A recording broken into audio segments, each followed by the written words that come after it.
Pessoal, quintou daquele jeito com as últimas informações do Botafogo que eu trouxe para vocês hoje. Acabei para esse corte aqui do canal ESPN, com a Roberta trazendo as últimas informações do Botafogo, que enfrenta o Palmeiras sábado às 13 horas pelo Mundial de Clubes.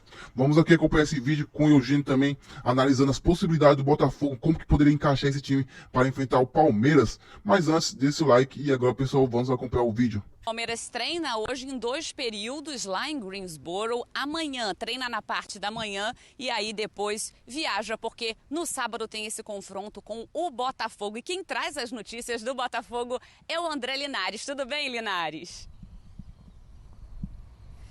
Tudo ótimo, Roberta. Grande abraço para você e para todo mundo aí no Brasil. Aqui ao lado do Antônio Chamorro, temos acompanhado o Botafogo. Estávamos lá na costa oeste e agora aqui também na Pensilvânia para acompanhar de perto essa preparação da equipe. Já teve todo o processo de adaptação das 3 horas de fuso, né, em relação aqui a costa leste, 3 horas à frente. O calor também muito mais intenso do que viveu ali na Califórnia. Ontem choveu um pouco durante a noite, então isso baixou pelo menos uns 3 graus. Agora, passado um pouco mais das 9 da manhã, tá 28 graus, já mais ameno do que a gente passou ontem por aqui e do que vai ser também no dia da partida no sábado, que acontece inclusive meio-dia, né, no horário daqui 1 da tarde, pelo horário de Brasília. A gente está em frente ao centro de treinamento do Philadelphia Eagles, porque é por aqui que o Botafogo tem feito sua preparação. Já treinou ontem aqui, até o A.J. Brown, wide receiver dos Eagles, atual campeão da NFL, esteve presente ali, tirou foto com jogadores, participou um pouco, e hoje então um novo treinamento com o Renato Paiva tendo algo muito importante para definir. Como montar a equipe sem o Gregory? Tem esse aspecto de definir não só o substituto, mas porque isso também pode significar uma mudança no esquema tático em relação às 2 últimas partidas. É isso. Bom dia, Linares. Bom dia para todo mundo no estúdio, para a Roberta lá em Miami Beach. Eu acho que a questão do Botafogo é como que o Renato Paiva vai querer montar esse time depois de 2 testes tão difíceis como foi contra PSG e Atlético de Madrid. Por que isso? Porque contra o Seattle ele ainda testou aquela formação com 2 atacantes e o Mastriani não deu certo. A gente viu pelos jogos e por quem foi entrando ao longo dos jogos que se for para manter o esquema, já que o Gregory não joga, é o Newton, vai ser essa primeira opção, ganhou pontos em cima do Danilo Barbosa, que é o outro volante. Agora ele pode voltar com o Cuiabano que vinha atuando como ponta ali, ajudou muito o Botafogo nessa reta final pré-mundial, especialmente na Libertadores. Aí ele pode pensar de repente no Álvaro Montoro, que é um jogador que dá para ver que se entrosou muito rápido e realmente traz uma novidade, traz um ar fresco para esse Botafogo. Ou então, de repente, ele já volta com esses 2 atacantes, mas aí não com o Mastriani, porque a gente falou até ontem, né, que tanto o Tuco Correia, tanto quanto o Arthur Cabral, eles só entraram no primeiro jogo e depois não entraram mais, mas de repente agora com mais ambiente, o Arthur Cabral pode ser uma peça ali para jogar junto com o Igor Jesus. Então ele vai ter esses treinos agora, eles treinam hoje, aqui amanhã também, para definir. E ontem ainda não teve os titulares em campo. Eles ainda ficaram mais um tempo de recuperação, eles até foram ali fazer um trote na volta do campo, mas não participaram do treino no campo mesmo ali, mais pegado. Então hoje começa assim e acho que agora ele começa a desenhar então esse time para o sábado. Aí o Renato Paiva não vai poder contar com o Bastos, que não chegou a atuar nesse Mundial, mas acabou sendo cortado da delegação, precisou retornar ao Brasil por conta de uma lesão no joelho que já vinha incomodando ao longo desse primeiro semestre e não ia ter condições então para dar sequência a esse tratamento. Bastos, o zagueiro do Botafogo, retornando ao Brasil e não segue aqui com a delegação no Mundial, Abel. Legal, muito obrigado então André Linares, Antônio Chamorro e também a Roberta Barroso. Nossa equipe ao vivo, espalhada pela América, trazendo as informações dos clubes brasileiros e desse clássico maravilhoso que teremos no sábado entre Palmeiras e Botafogo. Bom trabalho a todos por aí, nosso trabalho continua por aqui. O Eugênio, como vocês podem ver, já está na tela para o Olho Leal Mundial, Eugênio. Diga lá. Calma, Bel, vamos devagar. Aceito a interatividade de vocês e do pessoal em casa, se quiser mandar mensagem também, para a gente tentar entender. Colocar aqui na prática, Abel, o que os nossos repórteres estavam dizendo. Então, tirei do time do Botafogo, vamos começar pelo Palmeiras, porque a gente começou lá pela Roberta, né? Tá aqui na tela uma base, né? O Everton no gol, Bruno Fux, vou inverter aqui, né? Gustavo Gomes joga um pouco mais pela direita. Piquerez do outro lado, Riai, Rios e Aníbal, também acho que é mais por aqui. O Veiga, Flaco Lopes, Estevão e Facundo Torres. Esse é um time sugerido, alguns jogadores que foram as opções, né, Riai deve voltar na lateral direita aqui, que muitas vezes não é exatamente só uma lateral direita, vira uma linha de 3 zagueiros, né? Com o Piquerez subindo para lá, mas em princípio é uma linha de 4. Aqui é a grande questão, né? É o Bruno Fux no lugar do Murilo machucado? Foi ele que entrou. Pode ser também o Mike. Oh, desculpa, o Mike não, Mikael. Mikael, Você colocou o Mike, eu falei, que é isso? O Eugênio tá inventando? Ousado, hein? Tá ousado ali, hein? Não. Mas olha só, pode até ser o Mike. Se a gente fizer isso aqui, por exemplo, vamos colocar o Mike. Tô fazendo exercícios, tá? Para de Traz o Mike pra cá. tá. Fica o Piquerez como um terceiro zagueiro. Você segura um pouco o Facundo Torres como um ala e você deixa o Mike como ala do outro lado. Ou o Felipe Anderson. Entendeu? Pra dar essa possibilidade aqui. Ou deixando o Veiga centralizado com o Estevão por aqui. Pode ser o Felipe Anderson desse lado. Claro que pode, sim. Ser o Felipe Anderson por aqui. Como ele já fez algumas vezes. Já fez algumas vezes. Ou você pode ter aqui na esquerda algum outro jogador. Meio de campo aqui, a gente está colocando o Aníbal. O Aníbal como primeiro volante. Pode ser também uma formação mais assim, ó, por exemplo. Segurando o Rios mais à frente com o Veiga e o Aníbal como primeiro homem. Se o Aníbal não estiver pronto, pode ser o Emiliano Martínez. Eu já tenho uma pergunta. É uma possibilidade. Lucas Evangelista também? Já que Ou aí o Evangelista já é diferente. Porque o Evangelista já é um jogador para atuar mais ao mesmo lado do Rios, né? Com o Veiga mais avançado. Fala, Bel, o que você ia dizer? Minha pergunta é simples, curta e direta. Maurício joga vôlei? Ainda não cheguei nessa parte aqui da Pô, frente. tinha o Maurício que jogava vôlei. A gente... Levantador. Grande levantador. Grande levantador, Maurício. Mas estou falando de um outro Maurício do Verdão. Eu acho que você está um pouco ansioso, Abel. Vamos devagar, porque a gente está ainda na fase defensiva do Palmeiras. Mas vamos imaginar, ok, mantém o Piquerez, a gente vai colocar aqui, tira o Felipe Anderson, vamos colocar o Bruno Fux, que é o mais provável, tá? Já que foi a opção do Abel no jogo contra o Inter Miami, quando se machucou lá o Murilo. Vou colocar, não sei se o Aníbal está pronto, o M. Martínez aqui no meio de campo, tá? Estevão, Flávio Lopes mais centralizado, Veiga e o Facundo Torres fechando mais pela esquerda aqui. Mas você tem possibilidades. Vou começar por aquela que o Abel sempre fala muito. Vitor Roque no lugar do Flávio Lopes. Não só eu falo muito, todo mundo fala muito. Não, mas calma lá. O Abel fala muito do Vitor Roque no lugar do Facundo. Não, O Vitor não. Roque, o Vitor Roque e o Flávio juntos. Ele estava defendendo o Vitor Roque. O Maurício, Pode ser também. citado por você, Abel, o Maurício pode jogar no lugar do Veiga. Seria essa opção, Eugênio? Pelo momento vivido pelo Maurício? Seria uma opção muito interessante, sim.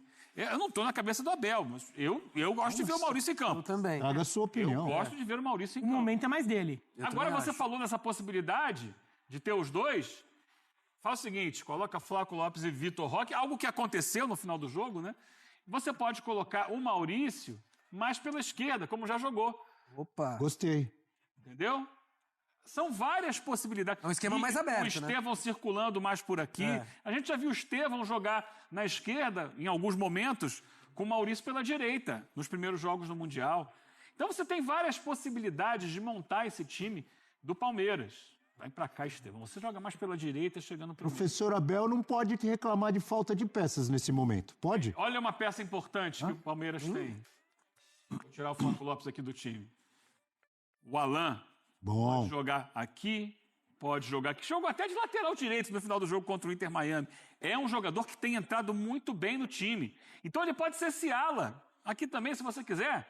A gente falava sobre isso, né? Sobre essa possibilidade de trazer o Piquerez para a zaga. Aí tira o Fux do time, né? Deixando o Riai junto com o Piquerez e o Gomes. Botar alguém aqui na esquerda. Vamos colocar o Facundo Torres de novo no time?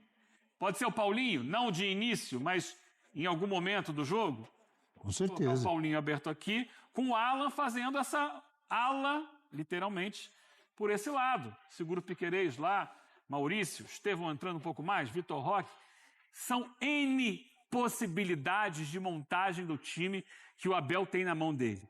Para começar a partida ou para mudar ao longo dos 90 minutos. E ele já mostrou que sabe lidar com essas possibilidades nos jogos anteriores. Quando ele mudou o time diante do Al-Ahly, o Palmeiras melhorou muito no segundo tempo. Quando ele mudou o time contra o Inter Miami na reta final, jogando um monte de atacante, o Palmeiras melhorou e foi buscar um empate e saiu em primeiro lugar do grupo. Então, tá aí o Palmeiras. Tem mais alguma possibilidade que você enxerga aqui, Abel? O Bira não falou. Diga, Bira. Eu desconfio um pouco de formação com 3 zagueiros contra um Botafogo que tem uma saída tão rápida e no jogo do Brasileirão entre eles, o Botafogo achou muito espaço para contra-ataque. Então, se o Palmeiras ficar com uma formação mais... É que o Palmeiras, na prática... Joga muitas vezes já... Ele começa com uma linha de 4 e se mas torna de normalmente 2. ele libera o Piquerez para Então, mas isso é com a bola. Sem a bola, não. Na forma de se proteger, sem a bola, nem tanto. recompõe. Então. Acho que o Palmeiras vai numa formação que, quando se recompõe abrindo mais e não... Acabou que eu não coloquei aqui nessa lista. Você tem o outro lateral esquerdo do Palmeiras, é o Wanderson, né? Sim. Você poderia colocar o Wanderson. Vanderlan. Desculpa. Vanderlan. Você pode botar o Vanderlan, que não está na lista ali. Fechando aqui a lateral esquerda, com o Piquerez jogando como zagueiro mesmo. Não, aí sim. E aí, com a bola, você libera ele. Aí eu acho mais possível. Eu só acho que o Palmeiras vai ter que também considerar o antídoto também ao Botafogo, né? Que é um time perigoso e é um time que nos confrontos diretos tem tido muita vantagem contra o Palmeiras. Os últimos confrontos entre Palmeiras e Botafogo foram problemáticos ao Palmeiras. Exato. Que a gente não sabe ainda como Eu achei legal, achei interessante a observação do Bira, que eu ia exatamente perguntar isso para você, mas o Bira já trouxe, foi legal. Pensando no Botafogo, o que é bom pro Palmeiras? Então, qual é o Botafogo? Essa é a grande questão para os dois técnicos. O Renato Paiva não sabe qual vai ser o Palmeiras, porque tem N possibilidades de montagem do time, como a gente falou aqui.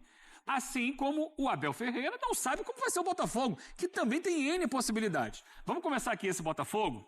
Eu pedi para começar colocando um 4-2-3-1, tá? Porque não tem o Gregory. Então, teoricamente, no lugar do Gregory, joga o Alan ao lado do Marlon Freitas. Esse é um Botafogo antes de PSG, tá? É um Botafogo até antes de Mundial, num 4-2-3-1. É uma das 1000 possibilidades de você montar esse time do Botafogo. 1000? Então, Uau! Se você fizer combinação, a análise combinatória aqui tem N. Vitinho tá treinando, então deve ser o lateral mesmo pela direita. Jair Barbosa você não muda na zaga. O Alex Telles lateral esquerdo, não tem por que mudar, muito menos o John no gol. Então essa linha de 4... Bela linha, hein? Essa linha de 4, Vitinho, Forte Jair, demais. Barbosa, Alex Telles, com o John no gol, a gente não vê mudança. Nem no Marlon Freitas. O Marlon Freitas vai continuar sendo esse jogador que volta para marcar, mas que distribui bola para o campo de ataque. Jogador de bola. Ele não tem... O Alan não é exatamente o que o Gregory representa, que é aquele cara que está em todos os lugares da defesa, volta, faz o terceiro zagueiro, mas ele tem jogado bem. Então, como não tem o Gregory, eu acho que o Alan é esse jogador. O Alan, esse aqui é conhecido como Alan, desde que jogava no Vasco. É que Alan, a gente fica meio tonto, mas esse aqui é o Alan, do Botafogo. E aí, a gente vai colocar nesse sistema o Arthur pela direita, que também é um jogador que dificilmente vai sair do time.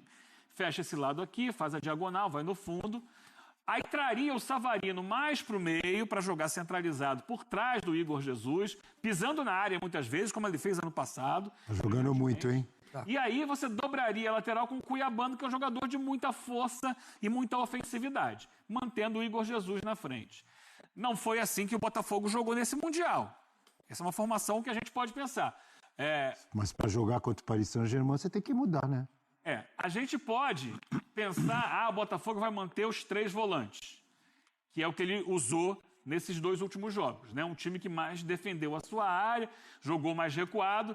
Então, a primeira opção seria, no lugar do Gregory, colocar o Newton, manter o Alan, que já vem jogando, para tentar dar aquelas escapadas com o Savarino, com o Kamehameha. E esse aí não tem jeito. Tendo em consideração a participação que tem sido muito boa do Igor Jesus no campeonato. Jogador de bola. Mas pode ser um Botafogo diferente. Como? Pode ser o Botafogo que começou a partida de estreia contra o Seattle, que foi um Botafogo num 4-4-2. Ele tinha o Mastriani junto ao Igor Jesus. Vamos tirar aqui o Newton, colocar o Mastriani. Que foi um Botafogo mais agressivo,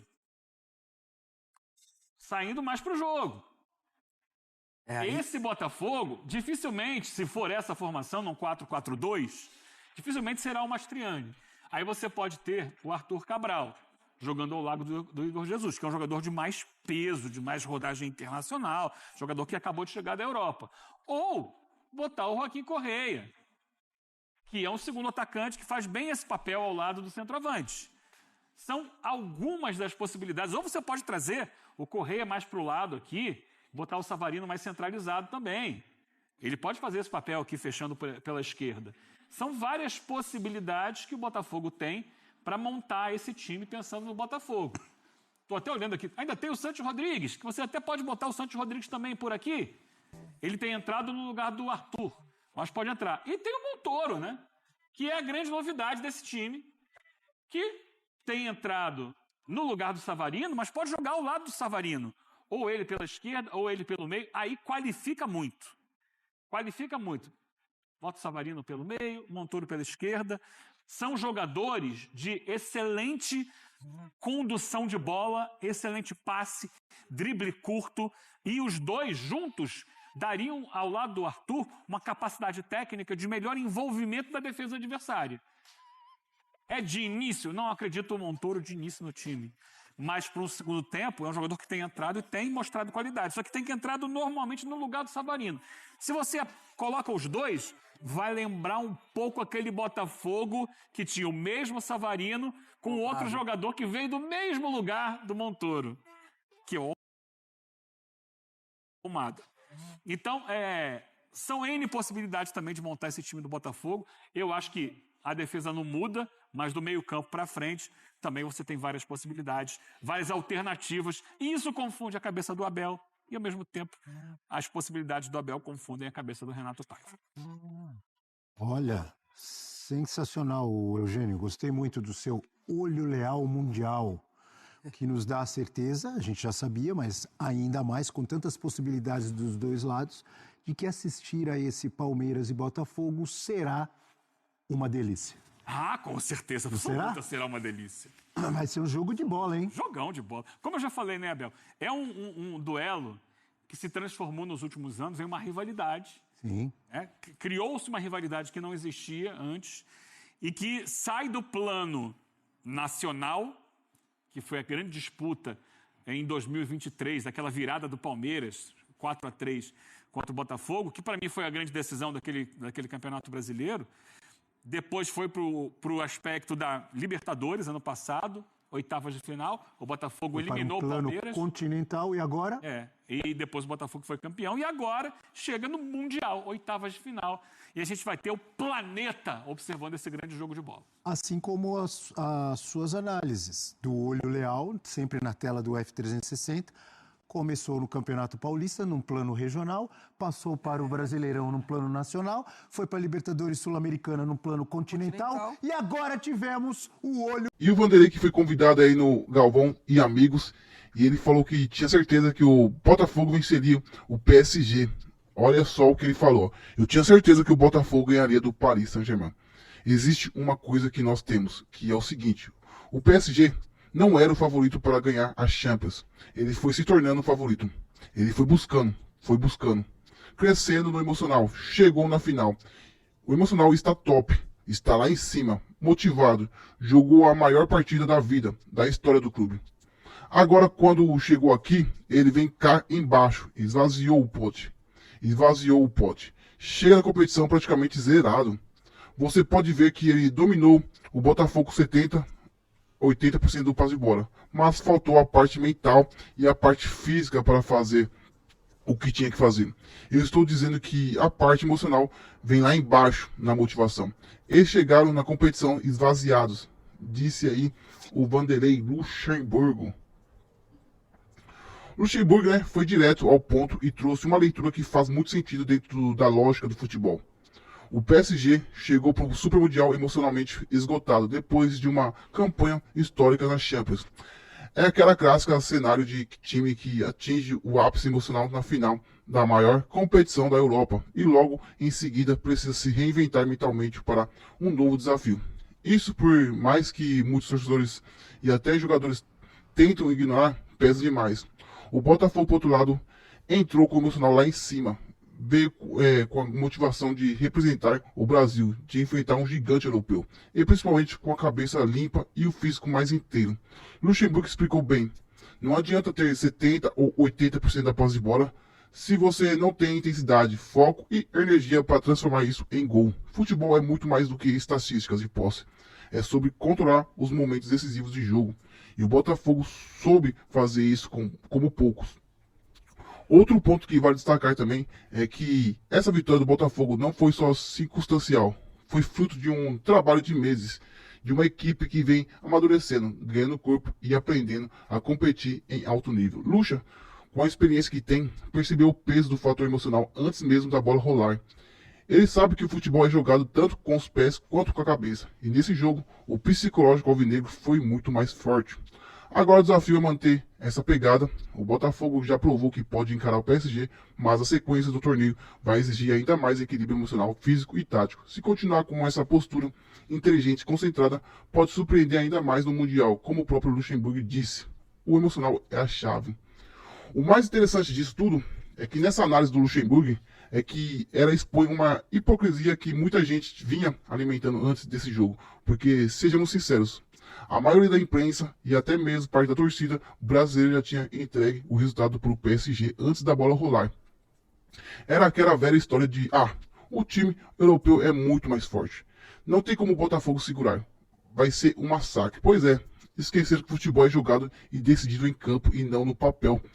Todo mundo só olhava para o orçamento bilionário do PSG, para os nomes de peso do elenco, e ninguém teve a coragem de analisar o contexto emocional e físico dos dois times como o Luxemburgo fez.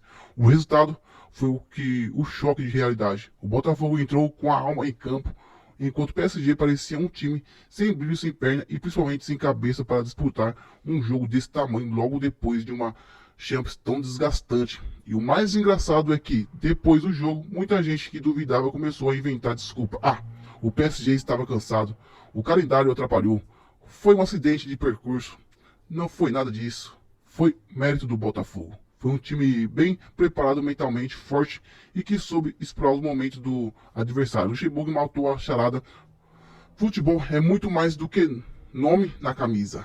Agora fica o recado. Antes de menosprezar o time brasileiro em competição internacional, pense duas vezes. O Botafogo calou muita gente que já estava com o discurso pronto da derrota. E o mais gostoso de tudo é ver a cara de surpresa de quem duvidou. Nossa, cansei.